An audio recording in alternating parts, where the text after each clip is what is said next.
Baruch Hashem Yah Bahashem Yahushua, Baruch Hashem Yahushua. Shalom, family. The title of today's lesson is The Army of Faith. And we're going to kind of look at faith and break it down a little bit here to understand maybe in a less traditional way how faith works. Because, you generally say, okay, well, I got to have faith and I got to do this, that, and the third. And it appears to be sometimes bigger in your mind than it should be.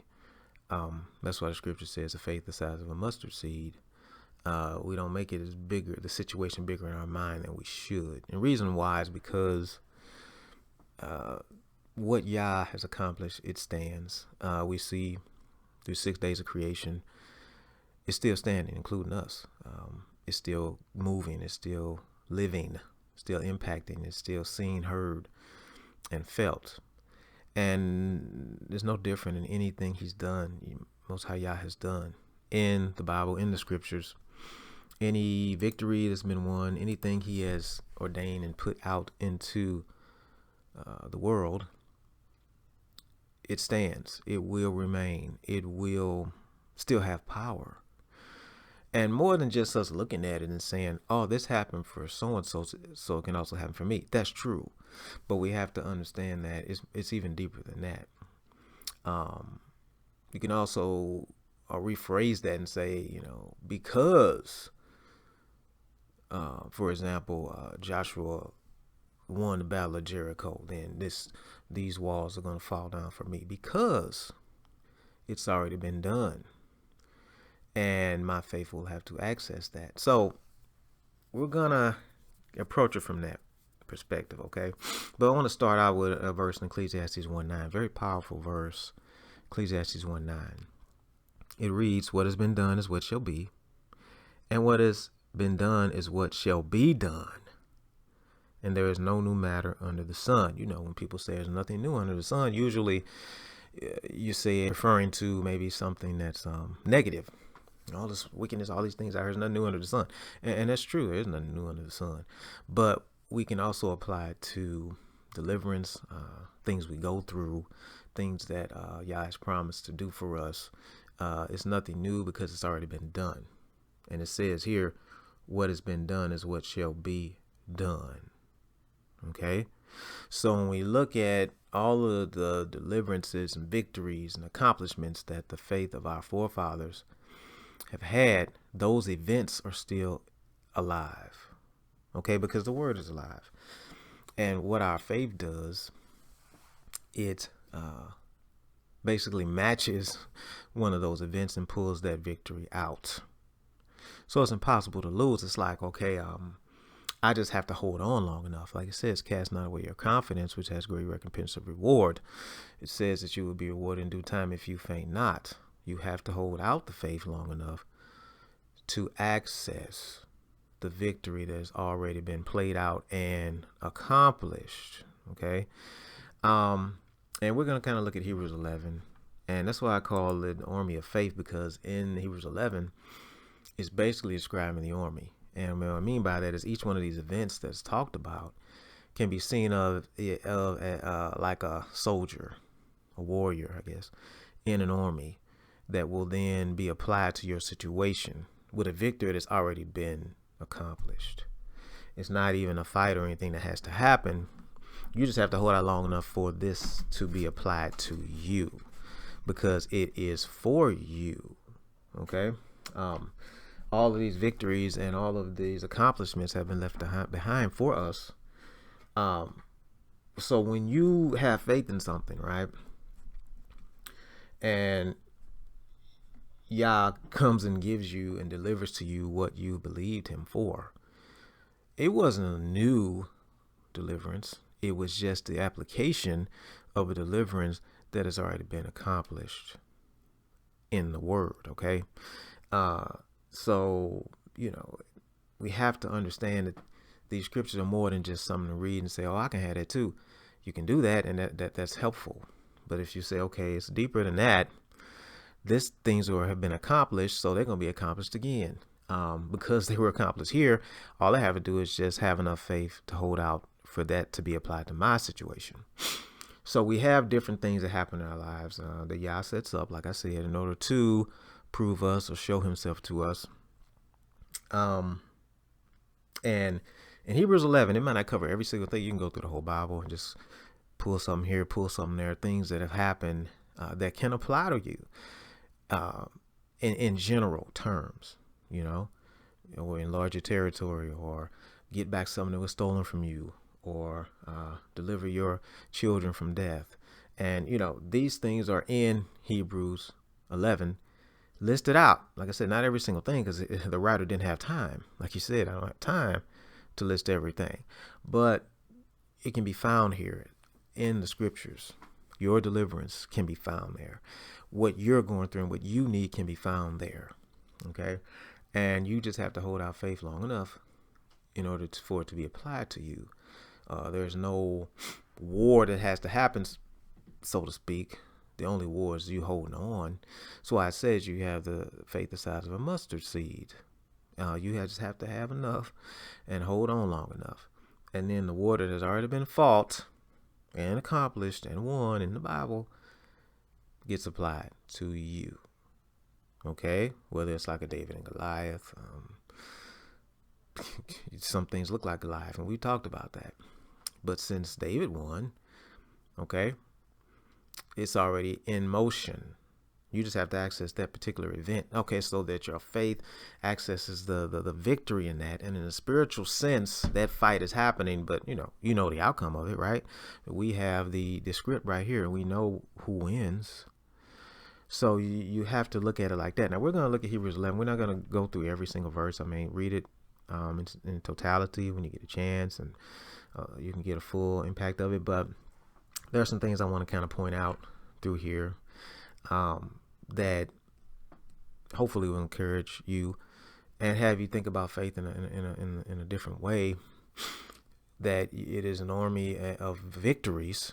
Okay, it's undefeated now. This is an undefeated list of events where people were winning and getting what Yah had for them, and accomplishing things. Okay, and that your faith will access these events according to your needs. Okay, we start in Hebrews 11:1, and belief is the substance of what is expected, the proof of what is not seen. Okay, there we go. That's it. That's our requirement. Believe in something you don't see, having evidence or proof in your heart and mind, okay, of what you cannot see, and having a substance, or you actually feel something that you expect. And the reason why you can do that is because of what follows this. This list of examples of victories that are still in play. Like I said, they didn't just die once the event was over. Okay? These things are happening over and over and over and over again for people.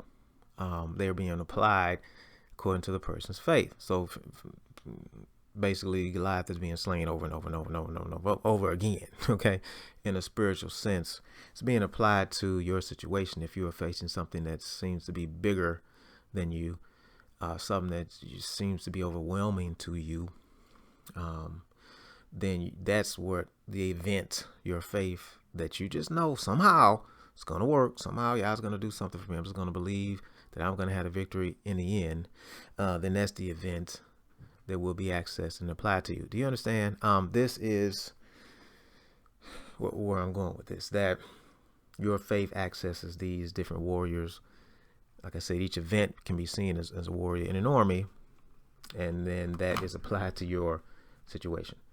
Okay, then it goes on to say different people having belief and what it meant to them. Verse 6 says, without belief, it is impossible to please him, for he who comes to Elohim has to believe he is, and the reward of those who earnestly seek him. Yes, and again, the reward is victory, and the way it's applied is these events that have already happened. As Ecclesiastes 1:9 teaches us, it just replayed again. Okay, it's talked about Noah in verse 7, having been warned, he was able to save his house.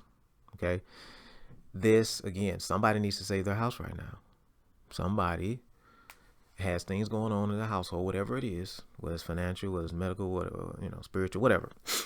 And they're going to have faith that Yah is going to save their house from destruction, save their people, their family from something that's coming, okay?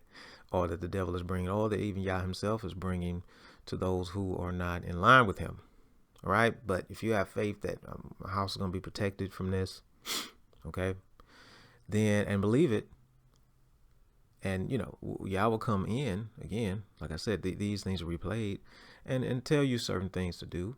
In this case, told Noah to build an ark. He tell you to do certain things, maybe fast, maybe pray, maybe, you know, align yourself this way or that way.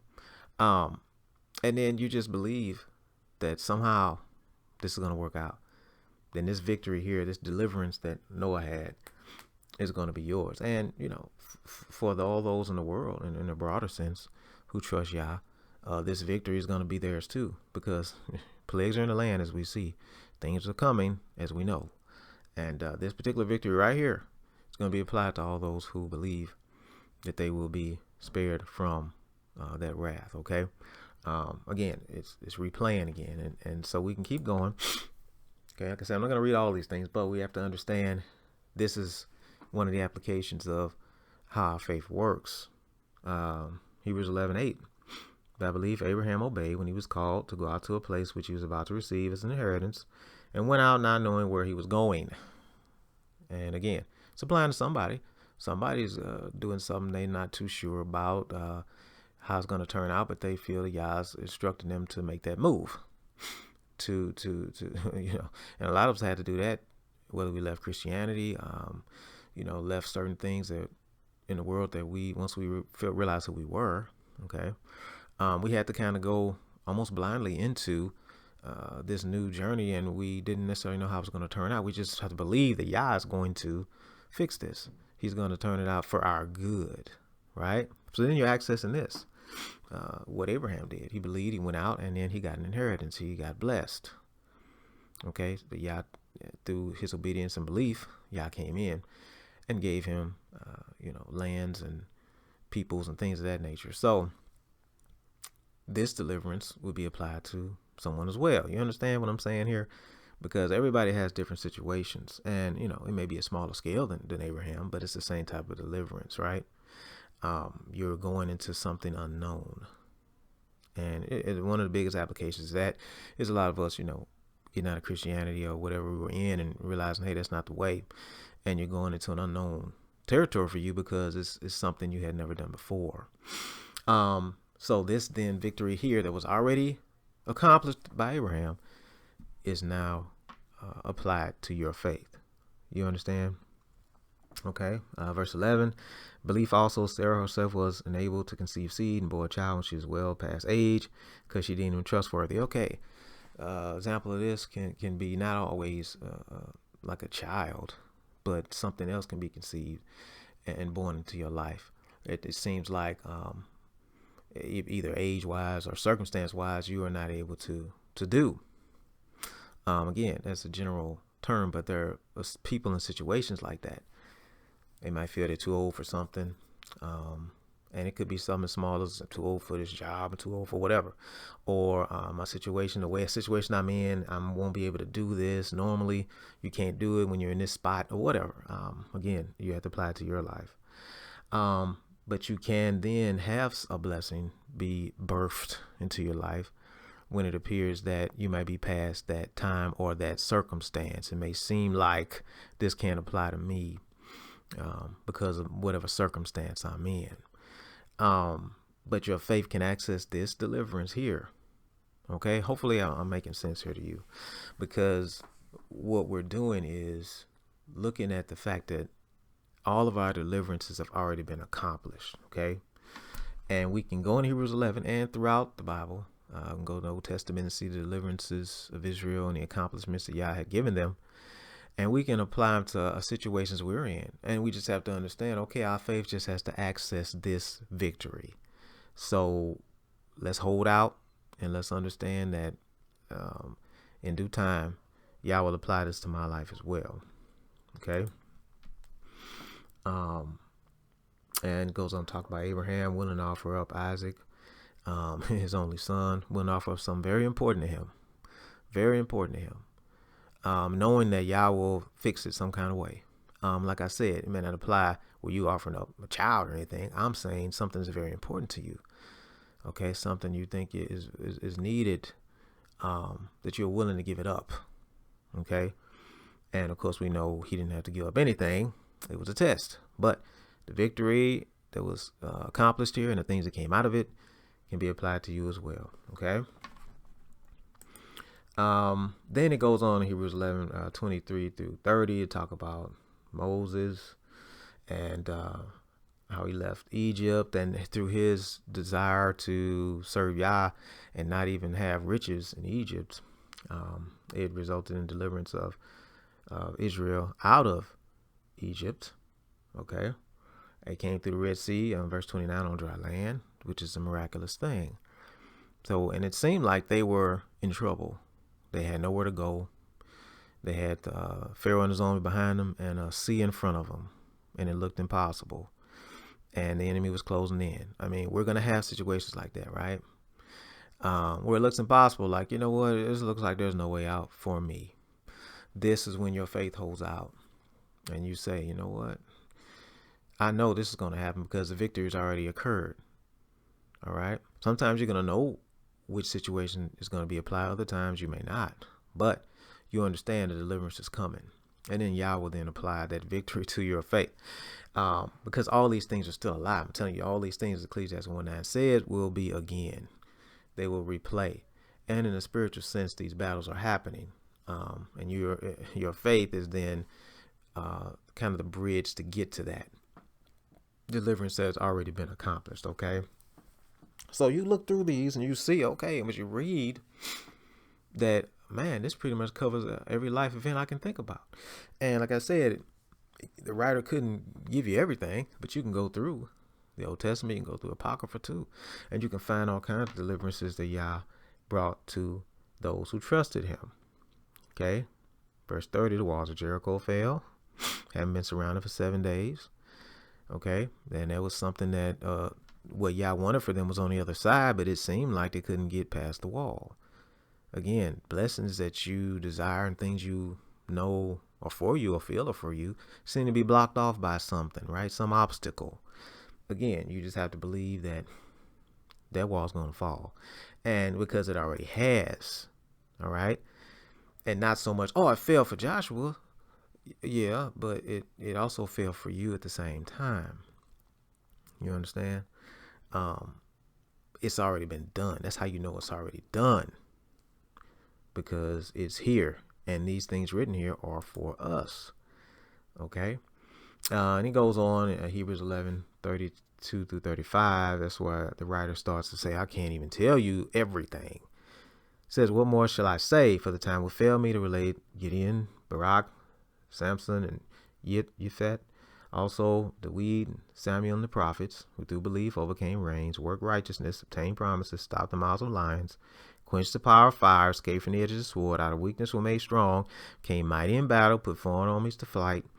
One received back their dead by resurrection, and others were tortured, not accepting release to obtain a better resurrection. Okay, so if you look at the end of it, 32 to 35, wow, it's a lot listed here. It pretty much covers everything in summation of what has been done for you already. So we don't want to look at this as just, oh, look what they got. Look what they were able to do through faith. We have to look at it as look at what's for us. Through our faith, we already have this. They've done it for us. Yah put it out in the land. He created it. And what he created, it still lives. He created these deliverances for us. So we can apply these things to our life and see, all we got to do is have faith, and Yah's going to go in, find the one we need, and apply it to us, right? You're going to escape the edge of the sword. You're going to quench the power of fire.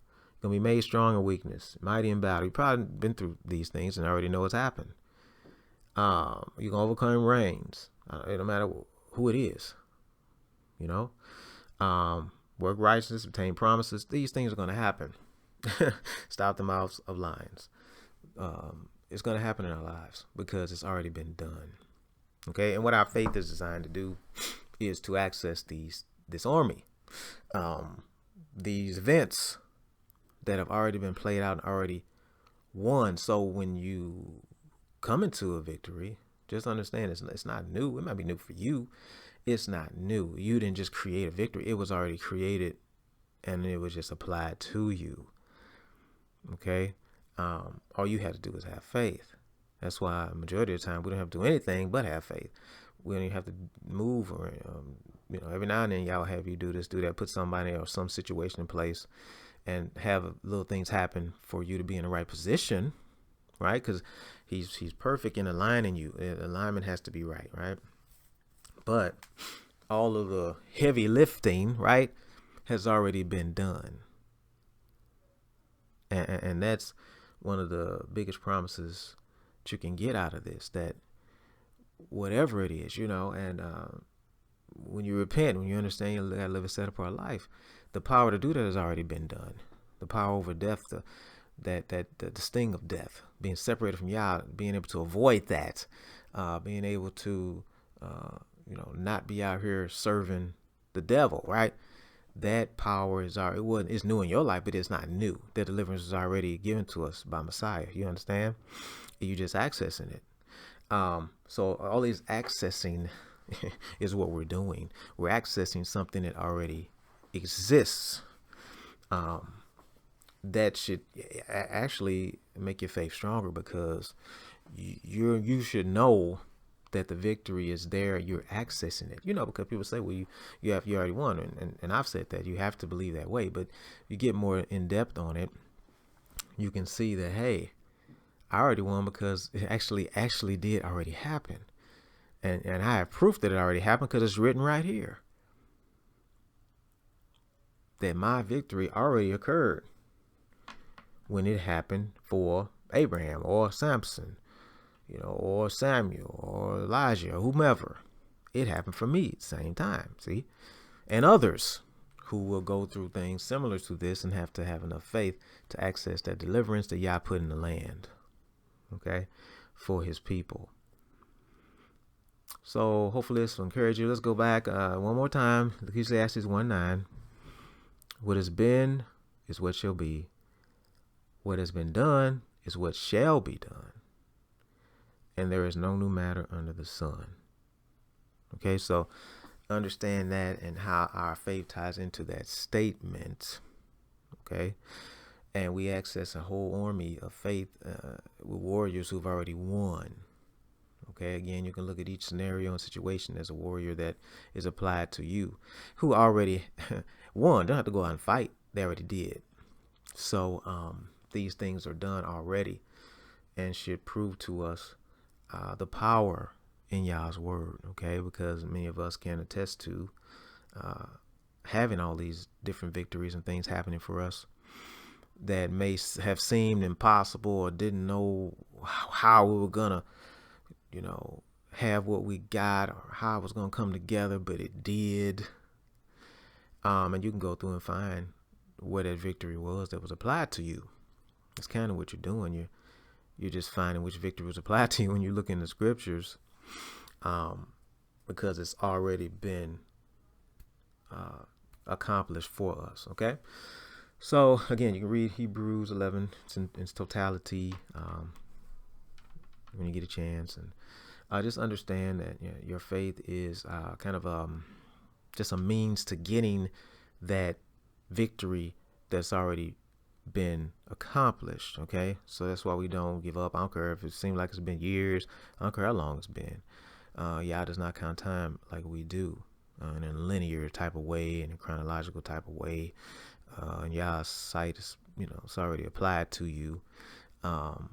It's just a matter of holding out the faith long enough for this victory to come to life for you.